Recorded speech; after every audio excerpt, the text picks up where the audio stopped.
aada aan ugu faraxsanahay maanta in aan Cedar joogno Cedar dadka soo ogyihiin waa meesha Soomaalida ugu badan Minneapolis degan yihiin waxaan fursad u helnay in aan maanta imaano dadkeen aan kala soo qayb galno waa u dhaxaysiinay maalinta Soomaalida ay xornimada heleen iyo maalinta dadka Mareykanka ay xornimada heleen waxaan u maleynayaa in dadka aad ay muhiim ugu tahay waxaan xaafadaanayta degan dad anoo kaleete oo wadankaanayta Soomaaliya uga imaaday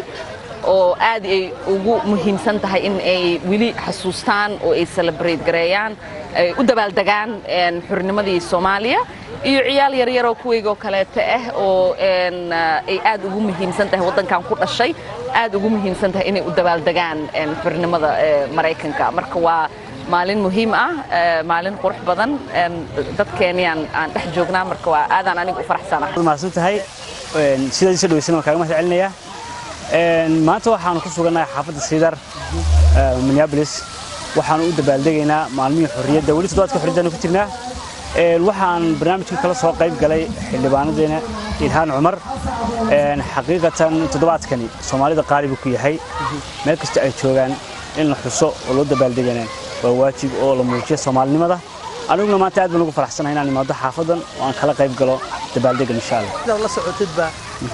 ummadda Soomaaliyeed waxay ku tirsan tahay qurbaha iyo gudahaba aad ka qayb gali jirtay maalmaha xorriyadda dalkeena adigoo waliba qayb weyn ka qaadan jiray maxay ku kala duwan yihiin dalka marka la joogo iyo markii la joogo qurbaha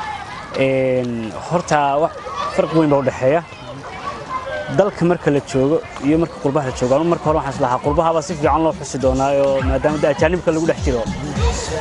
laakiinse waxa awood badan xusitaanka wadanka lagu sameeyo